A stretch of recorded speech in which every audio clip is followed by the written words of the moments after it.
अगर देश में बेरोजगारी, महंगाई, महिलाओं की सुरक्षा और युवाओं का भविष्य सबसे बड़ा मुद्दा है, तो संसद के अंदर 12 घंटे से ज्यादा की मैराथन बहस वंदे मातरम पर क्यों हो रही है?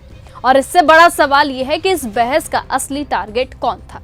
ये सवाल मेरा नहीं, ये लोकसभा में पूछा गया नगीना से सांसद और आजाद समाज पार्टी के राष्ट्रीय अध्यक्ष चंद्रशेखर आजाद का है। चंद्रशेखर आजाद ने सत्ता पक्ष के सामने पूरी ताकत के साथ अपना पक्ष रखा। उन्होंने साफ शब्दों में कह दिया कि वंदे मातरम देश की आत्मा है, विरासत है, गर्व है, लेकिन इसे जबरन नागरिकों पर थोपना न संविधान में है और न ही संस्कार। उनके शब्दों में वंदे मातरम दिल की धड़कन है, लेकिन सत्ता इसे लड़ाई की दीवार बनाना चाहती है। वंदे मातरम है दिल की धड़कन, इसे लड़ाई की दीवार ना बनाओ, माँ के नाम पर नफरत की राजनीति का बाजार ना सजाओ। हम सम्मान से कहेंगे फर्ज है हमारा, पर किसी नागरिक की आजादी पर पहरा ये संस्कार नहीं हमारा। इतिहास से हमें सीख लेनी चाहिए। आज क्या हाल है देश के? बुनियादी सुविधाएं लोगों को नहीं मिली, रोटी कपड़ा मकान की व्यवस्था नहीं है, और जुल्म जाति अन्य अत्याचार दलितों पे, पिछड़ों पे, मुसलमानों पे, आदिवासियों पे लगातार जारी। और कोई कहने सुनने वाले जब भी कोई अपनी आवाज उठाएगा उसको देश विरोधी घोषित कर दोगे, धर्म विरोधी घोषित कर दोगे। और उसी दीवार के उस पार खड़ा दिखाया जा रहा है सिर्फ एक समुदाय, मुसलमान। चंद्रशेखर आजाद ने सरकार की राजनीति को बेनकाब करते हुए कहा कि हर बार राष्ट्रवाद और प्रतीकों की आड़ में एक ही एजेंडा चलाया जाता है, मुसलमानों को घेरना, उन्हें शक के दायरे में खड़ा करना और बहुसंख्यक भावनाओं को भड़काकर राजनीतिक लाभ उठाना। उन्होंने याद दिलाया कि वंदे मातरम की संवैधानिक स्थिति क्या है। यह राष्ट्रीय गीत है, सम्मान, नैतिक कर्तव्य है, लेकिन इसे अनिवार्य करने का कोई संवैधानिक प्रावधान नहीं है। फिर सवाल उठता है कि इसे जबरदस्ती का मुद्दा क्यों बनाया जा रहा है? जवाब भी उन्होंने खुद ही दे दिया। उन्होंने कहा कि असली मुद्दों से ध्यान भटकाना इसका एकमात्र लक्ष्य है। वंदे मातरम के लिए कोई संवैधानिक बाध्यता नहीं बनाई गई, इसलिए वंदे मातरम का सम्मान हमारे नैतिक कर्तव्य है, लेकिन किसी भी नागरिक पे इसे अनिवार्य करना संविधान की भावना के अनुरूप नहीं। और हम संविधान को मानने वाले लोग हैं। हमारे महान स्वतंत्रता सेनानियों ने एक ऐसा भारत चाहा था जहां देशभक्ति, स्वतंत्रता और सबकी आस्था तीनों का सम्मान साथ साथ रहे। वंदे मातरम इस देश की आत्मा में बसता है, परंतु देशभक्ति को किसी एक नारे, एक गीत या एक प्रतीक तक सीमित करना भी उचित नहीं।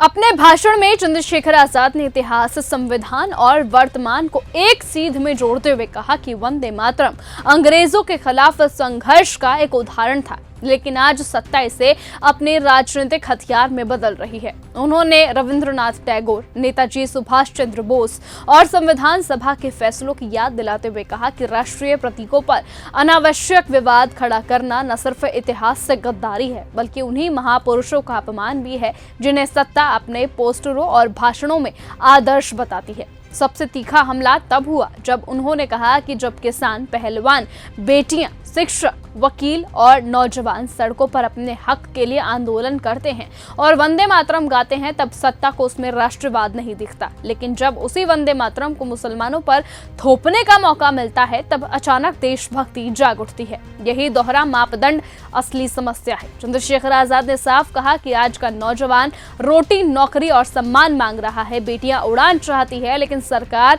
इनके लिए योजनाओं की जगह पहचान की राजनीति बेच रही है। अपने भाषण के अंत में उन्होंने सत्ता को खुली चुनौती दी कि देशभक्ति को किसी एक नारे, एक गीत या एक समुदाय के खिलाफ इस्तेमाल करना लोकतंत्र को खोखला करता है।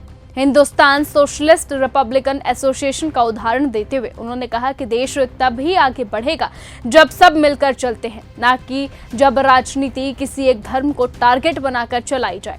वंदे मातरम कोई साधारण गीत नहीं है, ये भारत की आजादी की लड़ाई का सबसे प्रचलित उद्घोष रहा है। प्रख्यात बांग्ला लेखक बंकिम चटर्जी ने इसे वर्ष 1875 में लिखा था, और 1905 में जब लॉर्ड कर्जन ने बंगाल विभाजन की घोषणा की, तब यह गीत ब्रिटिश शासन के विरुद्ध जन प्रतिरोध का गूंज बन गया। ब्रिटिश पुलिस जब भारतीयों की आवाज दबाने के लिए लाठी चलाती थी, गोलियां दागती, तब हमारे क्रांतिकारी नायक नायिकाएं वंदे मातरम गर्जना से आसमान गुजा देते थे। सभापति महोदया, साल 1937 में जब राष्ट्रगान तय करने का प्रश्न उठा तो इसके लिए एक समिति बनाई गई। तो साल 1937 में बनी वह 3 सदस्यीय समिति, जिसमें नेहरू जी, नेताजी सुभाष चंद्र बोस और गुरुदेव रविंद्रनाथ टैगोर जैसे महानायक शामिल थे, और टैगोर जी की सलाह पर वंदे मातरम के पहले 2 अंतरों को राष्ट्रीय गीत के रूप में स्वीकार करने की अनुशंसा की गई। इस अनुशंसा को संविधान सभा ने 24 जनवरी 1950 को पूर्ण सहमति से राष्ट्रीय गीत का दर्जा प्रदान किया। ऐसे में आज उसकी स्थापित स्वीकृत और सर्वमान्य स्थिति पर अनावश्यक विवाद खड़ा करना न केवल इतिहास के तथ्य और संविधान की मर्यादा के विपरीत है, बल्कि यह उन महान विभूतियों विशेषकर बोस जी और रविन्द्रनाथ टैगोर का भी अपमान है जिन्हें आज भाजपा स्वयं अपना आदर्श बताती है। इतिहास से हमें सीख लेनी चाहिए। आज के हाल है देश के, बुनियादी सुविधाएं लोगों को नहीं मिली, रोटी कपड़ा मकान की व्यवस्था नहीं है और जुल्म जाति अन्य अत्याचार दलितों पे, पिछड़ों पे, मुसलमानों पे, आदिवासियों पे लगातार जारी। और कोई कहने सुनने वाले जब भी कोई अपनी आवाज उठाएगा उसको देश विरोधी घोषित कर दोगे, धर्म विरोधी घोषित कर दोगे। संदेश बिल्कुल साफ था कि अगर वाकई देश की चिंता है तो वंदे मातरम के नाम पर नफरत नहीं बल्कि बेरोजगारी, महंगाई, सुरक्षा और बराबरी पर बात की जाए, वरना जनता अब ये खेल समझ चुकी है और ये जान चुकी है कि कहीं ना कहीं बीजेपी मुसलमान को टारगेट करती है। इस तरह की बात चंद्रशेखर आजाद के भाषण में साफ नजर आई थी, जिसके बाद ये कयास लगाए जा रहे हैं कि चंद्रशेखर आजाद का भाषण लोगों को काफी ज्यादा पसंद आया है। साथ ही साथ लोग काफी ज्यादा समर्थन अब चंद्रशेखर आजाद का कर रहे हैं इस भाषण के बाद। बहरहाल देखना होगा कि उनका समर्थन क्या उन्हें 2027 में जीत दिलवा पाता है। क्या 2027 में यूपी की सत्ता पर काबिज चंद्रशेखर हो पाते हैं या नहीं? कमेंट में अपनी राय जरूर लिखिएगा। और आज की इस खबर में सिर्फ इतना ही। देखते रहिए न्यूज गंगा। साथ ही आप किसका साथ देंगे?